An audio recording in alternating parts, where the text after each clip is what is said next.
네, 안녕하세요. 케부자입니다. 시청하시기 전에 구독하기, 좋아요, 알람 설정, 멤버십까지 부탁을 드리겠습니다. 이제 오늘은 제가 보니까 지금 뭐 부동산 뉴스긴 한데 이 중국발 뉴스 그리고 러시아발 뉴스가 지금 뉴스에 많이 나왔더라고요. 저도 뭐 이쪽에 대해서는 뭐 잘 모릅니다만 이 머리 기사들 보고 하면서 하고 싶은 얘기를 좀 그냥 하도록 하겠습니다. 네, 제목을 보시면요. 중국 부동산 위기, 금융권 전이 조짐이 보이고 있다라고 얘기를 했는데 중국의 민간 부동산 개발 업체인 비구이 위안, 뭐 영어로는 이제 컨츄리 가든이라는 곳이래요. 여기뿐만 아니라 다른 부동산 업체. 근데 여기가 이제 영어 컨츄리 가든이라는 곳이 1등 업체였다 그러더라고요. 여기뿐만 아니라 뭐 위안양, 시노오션이라는 곳에서도 278억 원 정도를 상환하지 못했다. 그러니까 디폴트가 난 거죠. 부도가 난 거죠. 쉽게 얘기하면. 근데 거기뿐만 아니라 뭐 다른 부동산 신탁사인 중릉 국제신탁도 165억 원 이걸 판매하는데 실패를 해서 투자자들은 돌려줘야 되는데 돌려줄 수가 없죠. 1340억을 돌려줘야 되는데 여기서도 또 디폴트가 났고, 그러니까 또 시중에서는 11종 채권 거래가 전면 중단되면서 뭐 비구 위안도 18.4% 폭락했다. 이 여파로 항생 지수가 1.6% 떨어졌다. 이런 뉴스가 나왔습니다. 이러다 보니까 부동산 업체가 부실과 미미한 재고 소진 등 이런 문제로 중국 부동산 경기에 유례 없는 장기 침체가 우려된다. 이미 경착륙 국면에 진입했다. 연착륙도 아니고 이미 경착륙 국면에 이미 진입했다라고 이제 분석한 뭐 이런 삼성증권에서 분석이 나왔는데, 이 옛날부터 이게 처음 나온 얘기는 아니고 예전에도 헝다그룹 한번 파산하면서 그때도 문제가 한번 나네 마네 막 그랬었는데 그때는 중국에서 돈을 엄청나게 풀면서 또 넘어갔었는데, 그 사이에 사실은 저는 이게 더 큰 문제라고 보는데 청년 실업률이 지금 엄청나게 이미 치솟고 있다고 합니다. 그래서 요번에 졸업생들 해가지고 실업자만 거의 1,000만 명, 새로 나온 실업자만 거의 1,000만 명이 육박한다고 얘기를 하는데, 그 중국은 대신에 사회주의 국가다 보니까 언론을 통제하고 그리고 졸업생들을 시골로 지금 계속 보내고 있대요. 그러면 이제 시골로 가서 소위 말해서 농사라도 짓고 있으면 이 실업률에 안 잡히잖아요. 근데 그렇게 잡혀도 지금 어마어마하게 잡히고 있는데 시골로 보내버리고, 그리고 요즘에는 이제 뭐 고시원 총무라 그래야 되나, 도서관 같은 데 가면 총무 보잖아요 이렇게. 근데 그게 사실 뭐 복잡한 일은 아닌데 고시원 총무 자리조차도 대학원생들을 뽑는데요. 그러니까 공부를 엄청 했는데 실제로 하는 일들은 굉장히 좀 단순한 일이라고 볼 수 있는데 그런 일들을 하게 되다 보니까 중국의 실업률이 지금 어마어마하게 높다라는 게 간접적으로 나타나고 있는 거죠. 그래서 이번에는 아예 중국 정부가 실업률 발표를 청년 실업률 발표 자체를 안 했다고 합니다. 왜냐하면 지금 여러 가지 이유를 댔지만 뭐 뻔한 이야기죠. 너무 높다 보니까, 그리고 시진핑 국가주석이 3기에 가고 있는데 최악의 실업률이 나오다 보니까 이걸 이제 안 하게 돼버리는 거죠. 그리고 중국 같은 경우에는 지금 청년 실업률이 석 달 연속 20%를 웃돌았는데 저것도 많이 빼서 지금 20% 잡히는 거죠. 그래서 취업과 결혼을 포기하고, 이거 한국 얘기이기도 하는데 우리나라 캐나다도 좀 그런가요? 캐나다 안 그러지 않나요 요즘에? 취업과 결혼을 포기하고 가만히 누워 지낸다는 탕핑족, 부모에게 의존해 생활하는 캥거루족 이런 등 취업 의사가 있는 노동인구에 포함되면 실제로는 이 사람들 다까지 포함되면 50% 육박하고 있을 거다. 그죠? 그러니까 이게 시골로 보내버리고 그리고 포기해서 나는 일할 의욕이 없어 이런 사람 빠지잖아요. 그리고 캥거루축처럼 그냥 집안에 같이 그냥 사는 사람들 다 포함하면 무려 청년 실업률은 무려 50%에 육박할 것 같다라고 얘기를 하고 있습니다. 그래서 요즘 중국에는 졸업생들이 이렇게 사진을 많이 찍는데요. 이거는 이게 제가 찾아봤는데 찾기가 쉽지 않네요. 커뮤니티 카페 같은 데가 많이 있는데 졸업했는데 취업할 자리가 없어서 그냥 이렇게 난 이제 쓰레기가 됐어. 내 인생 쓰레기 같아. 그래서 쓰레기통에 들어가 있다든지, 아니면 더 이상 취업할 자리가 없어서 그냥 길거리에 이렇게 누워 있는 사진들. 사실 이런 사진들이 굉장히 많은데 인터넷에 공개된 사진이 중국 검열 때문인지 이렇게 많이 나오질 않았어요. 이거 좀 더 있네요. 이렇게 뭐 예를 들어서 길거리에 누워서 찍는 사진들, 그리고 또 그냥 길거리에 그냥 이렇게 자기 원서를 그냥 쓰레기통에 버려버리는 사진들, 이런 사진들이 지금 뭐 보면 여기 나오네요. 여기 또 여기 11.6 million 스튜던트가 이제는 천만 명, 1100만 명이네요. 1100만 명이 넘는 학생들이 지금 실업자가 될 확률이 있다. 그러니까 요게 그냥 50%에 더해질 정도로 중국이 지금 굉장히 경제 위기인 것 같습니다. 그래서 많은 얘기를 하긴 하는데 경기 침체 속 위기 확산이 되고 있다. 근데 또 다른 기사에 보니까 중국 디벨로퍼의 파산 위기이긴 하지만 금융위기가 재발 가능성은 뭐 높지 않다. 뭐 이런저런 얘기를 했어요.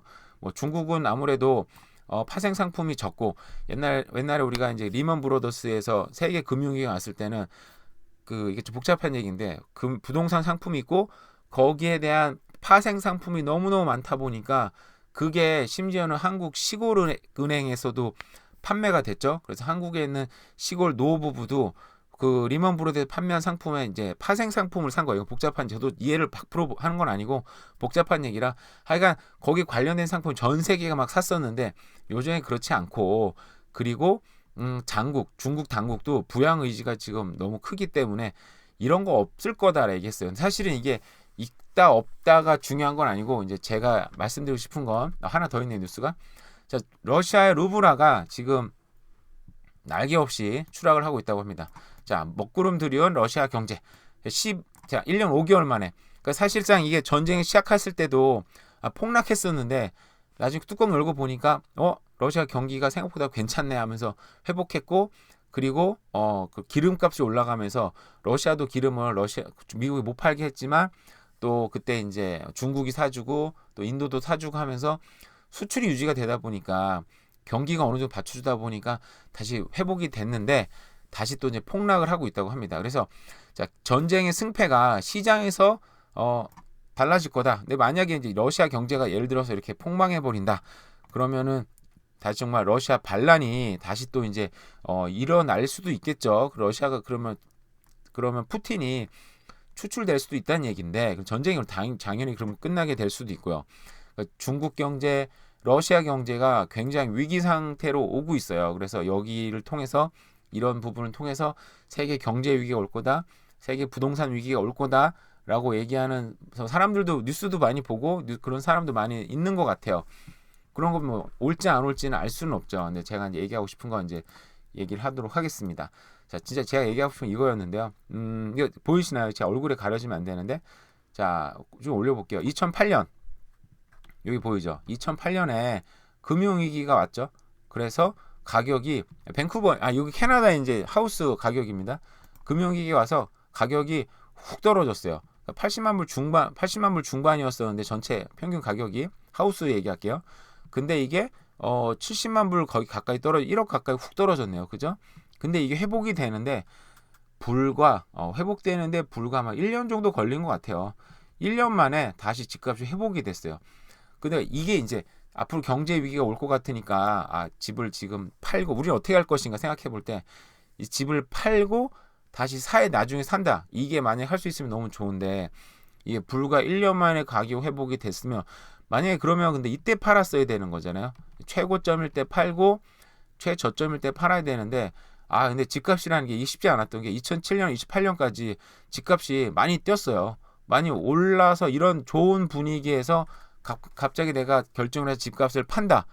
일단 이게 쉽지 않고 근데 또 문제가 1년이란 사이에 이거 집을 사고 팔아야 되는데 집이라는 게 만약에 판다고 생각했을 때도 그냥 바로 파는 게 아니잖아요. 뭐 리얼터도 봐야 되고 집 정리도 해야 되고 사진도 찍어야 되고 마음에 또 결심도 해야 되고 또 우리 애들은 어떡하지? 뭐 집사람은 어떡하지? 뭐 내 직장이랑 거리도 고려해야 되고 이런데 파는데도 시간이 좀 걸리고 만약에 사도 또 내가 들어갈 집을 또 사야 되잖아요. 또 집이라는 거는. 근데 접주인들이 또 나가야 되니까 2, 3개월은 또 기다려줘야 되잖아요.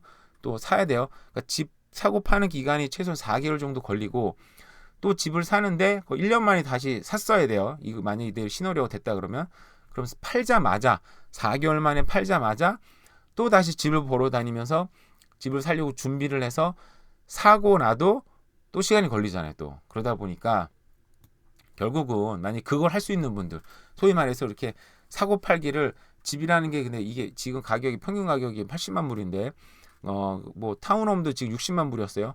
그 소위 말해 6억짜리, 7억짜리, 8억짜리 물건을 손쉽게 팔 수 있는 분들은 이 경제위기 앞으로 올 것 같으니까 지금 팔고 한 몇 개월 기다렸다가 아니면 1, 2년 기다렸다가 내가 사야지. 이게 가능한 분들은 할 수 있는데 막 이게 가능하지 않은 분들. 저 같은 경우도 절대 가능하지 않다고 생각해요. 제 성격과 제 성향과 모든 걸 고려해 볼 때 이게 쉽지는 않은 거죠. 그래서 경제 위기가 오든 말든 그냥 갖고 가는 거죠. 뭐 그 어쩔 수 없는 것 같아요. 그래서 이때도 불과 1년 만에 회복이 됐고요. 우리가 잘 모르지만 2012년 이때도 뭐 부동산 가격이 오르락 내리락 했어요. 이때 부동산 가격이 떨어질 것 같아 팔고 이때 살고 뭐 할 수 있는 분들은 하면 좋겠는데 뭐 오르락 내리락 했지만 이게 2, 3년 동안 오르락 내리락 하다가 나중에 다시 또 전고점을 뚫고 올라가는 집값이 있었죠. 그러다 보니까 그냥 이렇게 막 기민하게 사고 팔고 이걸 잘 하실 분들은 아닌 이상 뭐 주택이라는 거는 제가 볼 때는 어쨌든 놔두면 뭐 지금 인구도 늘고 있고 이렇게 경제 지표도 또 지금은 안 좋지만 또 결국은 좋아지지 않겠습니까? 그죠? 경기 그 금리도 떨어질 테고 그러다 보면 집값이 또 오를 날이 또 오겠죠. 어느 정도. 그러니까 그냥 떨어지면 떨어지는 대로 거기 살고 또 저처럼 또 투자 물건 사신 분들도 떨어지면 어떡합니까? 그죠? 자기 돈 좀 넣어가면서 200불, 300불, 500불 자기 돈 또 넣어가면서 또 몇 년 버티다 보면 그게 또 자기 빚진 거 자기 원금 갚는 거니까 뭐 이게 문제가 되나요? 그죠? 특히 자기가 억울하다고 생각 안 하면은 큰 문제는 없어요. 제가 볼 때는. 또 몇 년 지나면 또 거기 또 회복될 테니까 그냥 마음 편하게 그냥 부동산 자산이란 게 제가 볼 때는 주식이랑 다른 게 저도 주식 투자를 하고 있는데 제가 이제 며칠 뒤에 주식 어떻게 되는지 공개를 한번 해보도록 하겠습니다. 웃음이 갑자기 확 나오네. 어쨌든 주식이랑 다른 게 그냥 마음 편하게 갖고 있으면 되는 거잖아요. 내가 살고 있으면 되고. 그래서 저는 이제 여러 투자 자산 중에 부동산이 가장 마음 편하기도 하고 지금까지 가장 성적이 좋았고 성적이 안 좋다고 하더라도 내 원금을 갖고 있으니까 크게 문제가 되지 않는 자산이라는 생각을 늘 해요. 그래서 어쨌든 이 경제 중국 부동산 위기가 오면 어떡하지? 러시아발 부동산 위기가 오면 어떡하지? 했을 때 우리 할 일은 뭐다? 정말 나는 투자에 진짜 귀신 같은 사람이라 나는 사고 팔고 할 수 있어. 아닌 사람들은 그냥 가만히 갖고 있자. 조용히 그냥 일하면서 묵묵히 살아가면 된다라는 생각이 좀 들어서 거기에 대한 얘기를 했습니다. 네, 오늘도 날씨가 참 좋은 것 같아요. 어젯밤에 참 더웠었는데 밤은 선선해서 견딜 수 있는 것 같습니다. 어쨌든 남은 하루도 잘 보내세요. 감사합니다.